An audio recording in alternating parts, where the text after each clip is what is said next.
transformation. Let's say that we have an order transformations. Transformations are what we have, or what are called rigid. It's R-I-D. I always spell rigid wrong. That's all right. I always think there's a D. Oh, there's a D in it for the power to it. You have these things called rigid transformations. And when you have what are called rigid transformations, it is it's actually pretty simple to talk about. You have the ability to take any point and you can move it. Okay?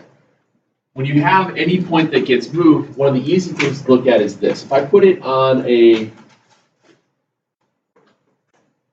I put a triangle.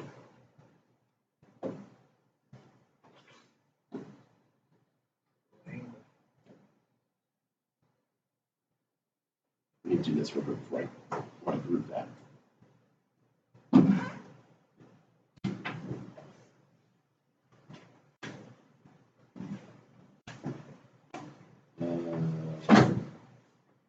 Try to get this sketch back up. I'm sorry.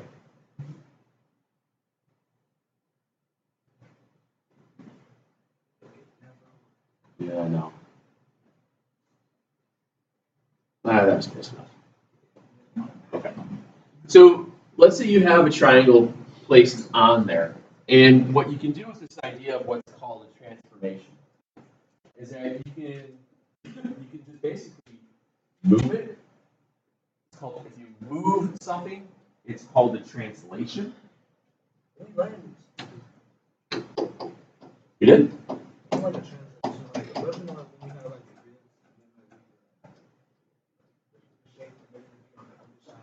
Yeah, it could be that's a reflection.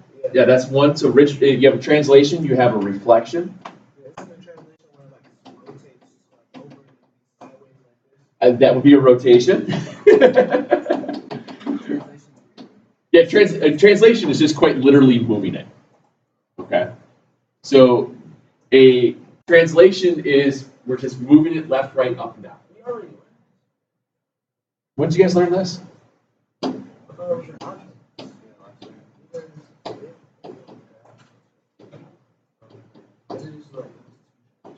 Yeah, it's just real quick, and that's a reflection where it flips,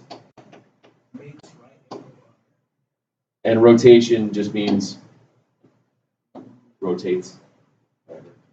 That.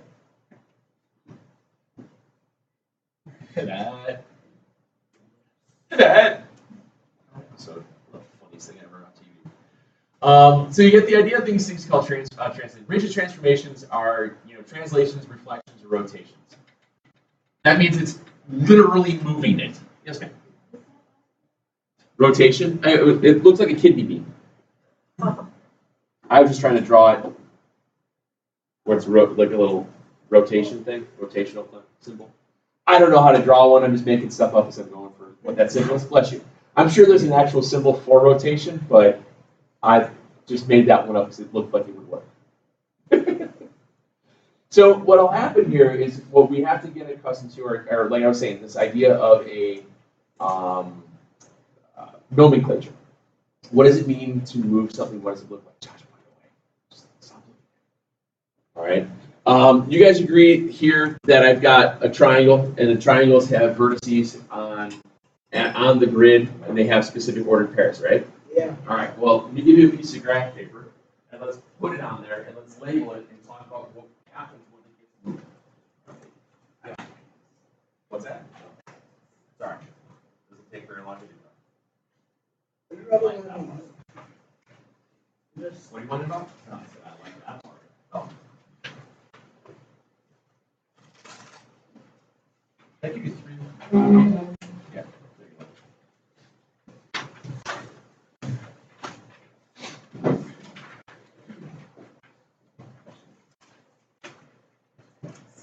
So I think what we have here, let me put this on a clean reception space. Wait, they do this.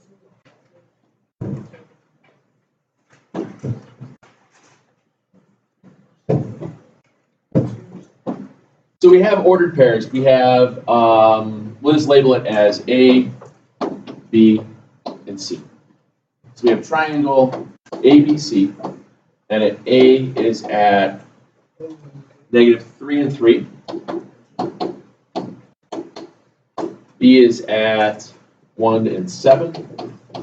And C is at 2, 2. Remember when you're doing ordered pairs, X is first, X's go left and right, Y's go second, they go up and down. And what I want to do here is do a transformation. And what we do is when we move an object, in this case it's triangle ABC, I'm going to move it to become a new triangle where you use that little prime symbol to show that things have been moved. Okay.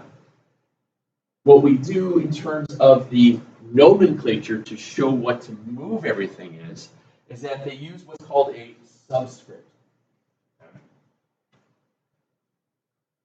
You guys remember what subscripts are?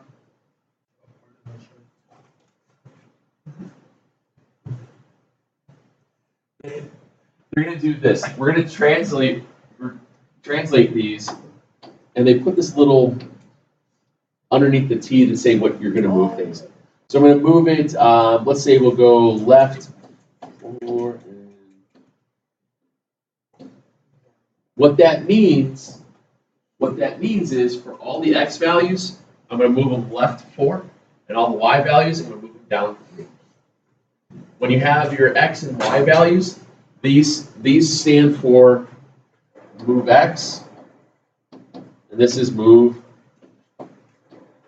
Y. So what's 4 less than -3? Yes, ma'am. Oh, there you go. So the new one here, the A prime, if you will, would be at -7 and then at 0. The next one would be at and 4. Good. -2 and -1. And that's what that means to move that object. It's just telling you to move it left and down. Because in the little subscript tells you that. Yes, ma'am? I just made it up. Yeah, they have to tell you. I just made up an example of what it could be. It could be 77 and 4. And then if I move that, well, I have a new object that's been translated. It's been shifted around, moved around. So we have -7 and 0, -3 and 4. And this triangle is still the exact same size and exact same shape, and all the angles are all still the same. All it's done is just moved. Okay. It's just moved. Super, super simple. Okay. We have what? We did translations. The other one you do is when you have to flip something, what you're saying, reflections. Okay. When they reflect something, that means, what's that? Translation, yeah. Translation is just movement. When you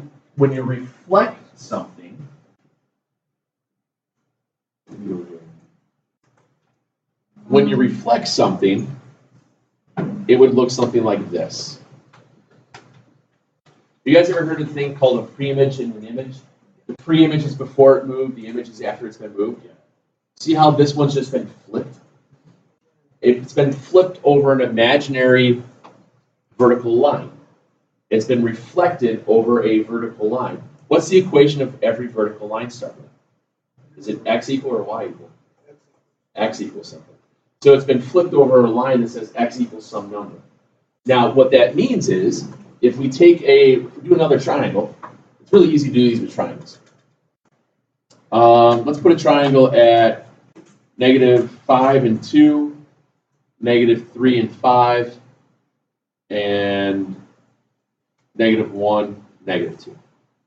So if we have one at -5 and 2, the next one was at, what did I say, -3, 5, -1, -2. if this is my original A, B, and C,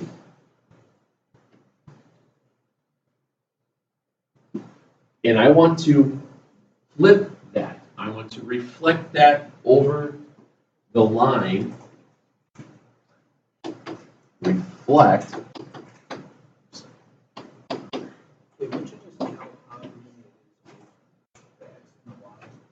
yeah, that's basically what we're going to do. Whatever line we put it at, and you're exactly right, Josh. Let's say I want to reflect it over the line, we'll do it over the vertical axis, over x equals 0. So if I want to flip that over the line x equals 0, remember, when x equals any number, it's always a vertical line. Okay? If y equals a number, it's a horizontal line. So what I do is, since I'm looking at it graphically, I just want to go to the actual graph, and I'm going to put a line at x equals 0. You go all right with that? So when x equals 0, it's a vertical line. Now, like Josh just said, all you have to do now is count how far you are away from that line at each point. And when we try to find distance, do we count diagonal distance or horizontal distance? Which one's more accurate? Well, okay, what was it on the other side? I want to go horizontal. Remember, when you're measuring distance, you want to be a perpendicular distance. So if I have a vertical line, I'm going to count horizontally. If I have a horizontal line, I got to flip over, I'll count vertically. Okay? So for each of these points, well, count how far away is this one from 0? 1 little, 2 little, 3, which means it has to go how many to the other side? 3. Thank you. Ready? Let's count again. 1 little, 2 little, 3 little spots, 4 little, 5. Which means I have to go. Ready? 1 little, 2 little, 3 little spots, 4 little, 5. And you go again. Ready? 1 little. Which means I have to go. 1. And you've been flipped over the x-axis. Or excuse me, the y-axis. Or the line x equals 0. And then could you rewrite those ordered pairs? That's all you gotta do. What's that? Pretty much, yes. When it's over 0. Now, it could be different, okay? I use the same first example, and let's say I want to flip it over the line y equal, oh, that's too far out. No, it's not that bad. We'll do y equals -3. That way it looks good. So let's say I want to do it over y equals -3. Now, in that case, I'm flipping everything downward. Okay? So I have to count my vertical distance for the points.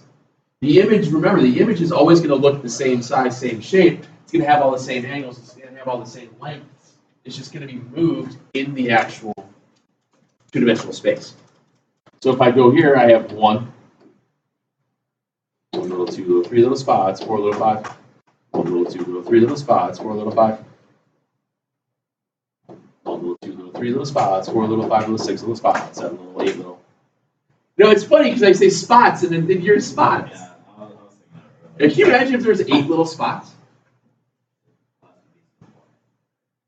1 little, 2 little, 3 little spots, 4 little, 5 little, 6 little spots, 7 little, 8 little. Connect the dots and you're done with the translation. Hey, a bit of a song. Get it popped. And like Josh had said, I'm going out on a limb and saying that this probably isn't the most difficult thing we've done all year. I know that the other geometry classes, Fontana hasn't done this yet. He's doing this, I think, on Monday. But the other classes in, I think, in the AV and in the freshman geometry, they actually went through this entire chapter.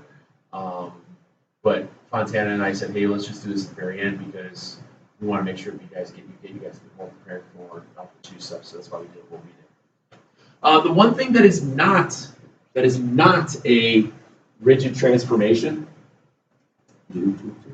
Oops, this.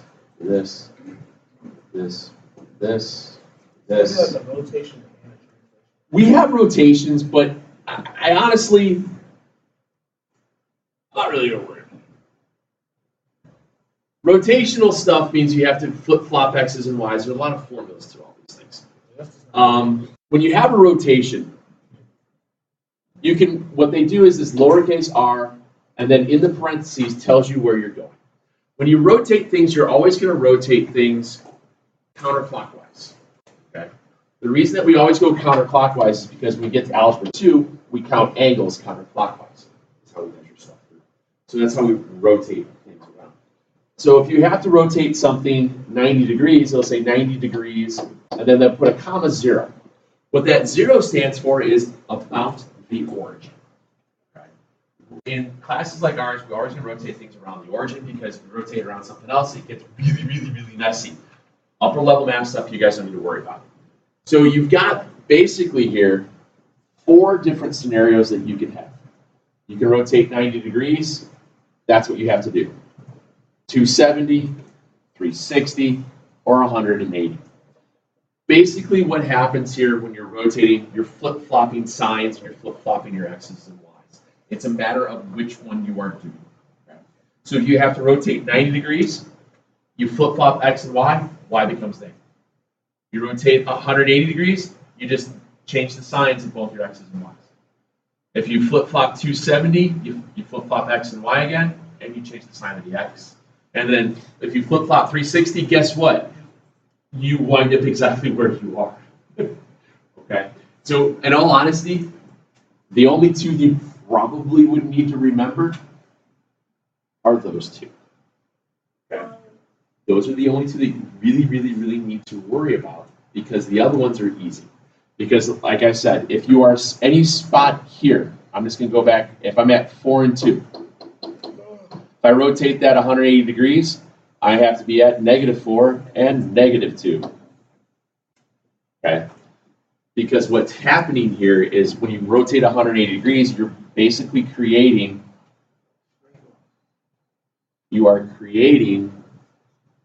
triangles that are congruent. And when you rotate 180 degrees in the 2-dimensional grid, you still have the same reference angle, and your tangent values will always be the same. Whole lot of trigonometry that happens with that. You don't need to worry about that now, but trust me, next year you'll be like, oh yeah. Okay. So, for what, rotational? Yeah, there's 3-dimensional graphs. Yeah, there's 3-dimensional graphs. What you do with a 3-dimensional graph, it's usually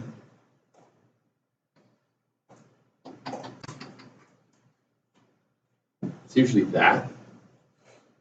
And some people use this as X, Y, and Z. And it gets flipped around. Some textbooks change the axes of which one goes where. But yes, you can plot a specific, you can put a point in space in 3-dimensional. You just have, instead of being an ordered pair, you have what's called an ordered triple. But anyway, what I'm saying here, guys, is 360 is easy. 180 degrees, change the signs of whatever the ordered pairs are, and it's going to be correct. And then the other one, you just have to remember, you flip-flop, and if you're going 90 degrees, you flip-flop X and Y, Y is negative. If you're going 180 degrees, you flip-flop X and Y, X is negative. Okay. I'm sorry, thank you, 270. Thank you. That's all we have to worry about. That's what that means. Other than that,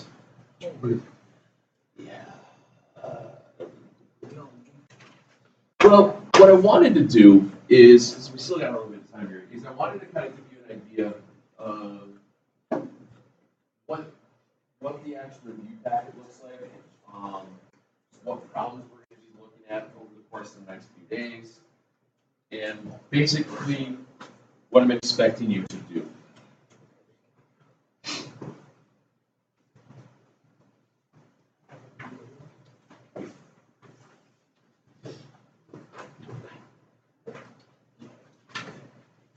I only made enough of these for one per person. If you lose it, you're SOL, but I will have it.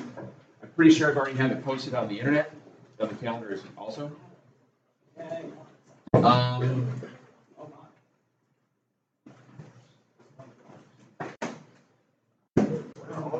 The great chair you got there. Hey, don't do that. Now, what I want you guys to see here, is that your tells you all your chapters. It kind of goes through all the different parts and things and definitions of stuff you should be able to do. There will be a formula sheet. It's been the one that we've been using, except for, like I said, tagging theorem won't be on there. SOHCAHTOA won't be on there. We took that off because we should know those.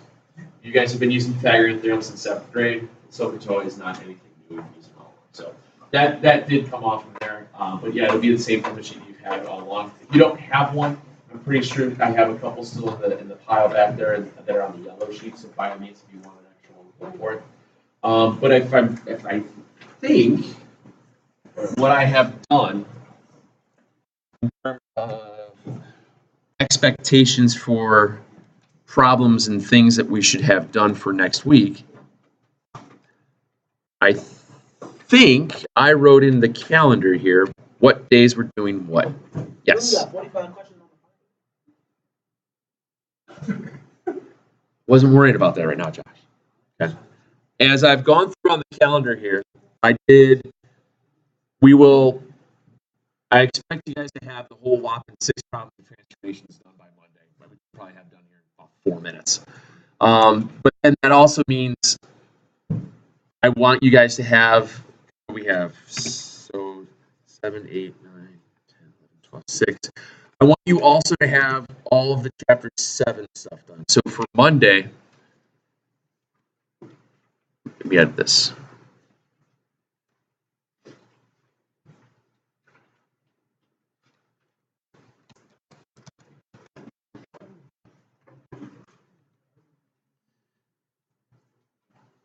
Let me add this, and I'll make sure that 8, so it'll be chapter 8.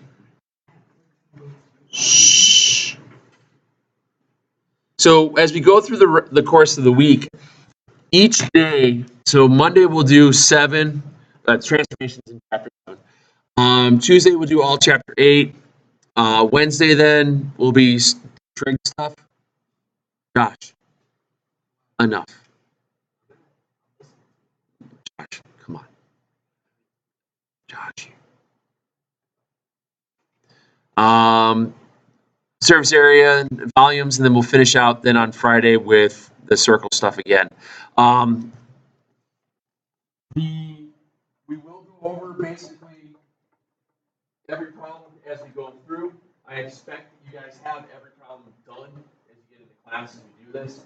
I will also start taking out the old tests and quizzes from each of these chapters and going over parts and things that I know that we've all screwed up.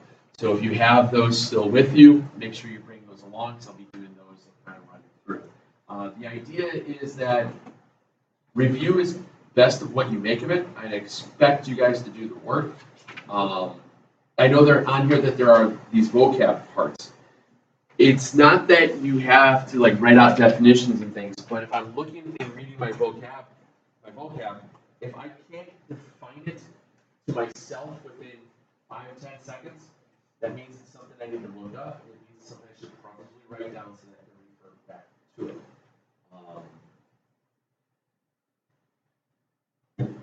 If by the end, probably by midweek or so, I should have a good answer key for all. I probably haven't done anything really.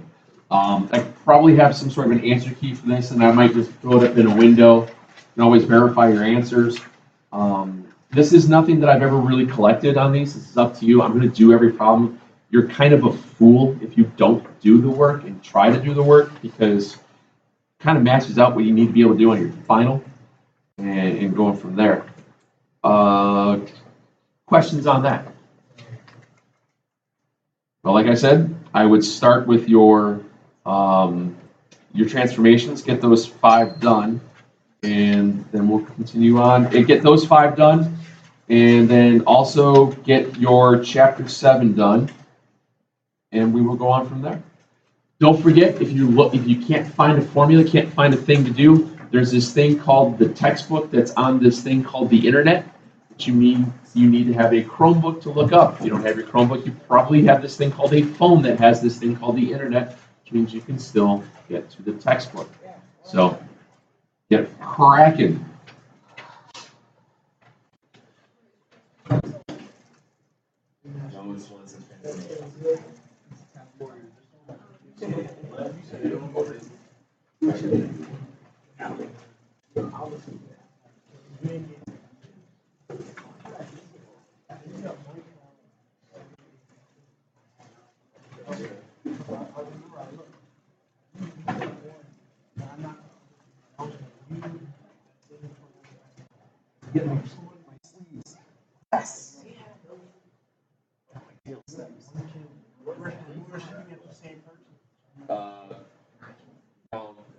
Graduation down.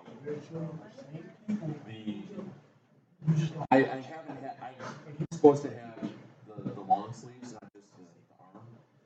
The long sleeves represents that I have master's degrees, and I've had master's degrees for a while, but I never had the extra long sleeve. I don't think I'm going to be wearing it.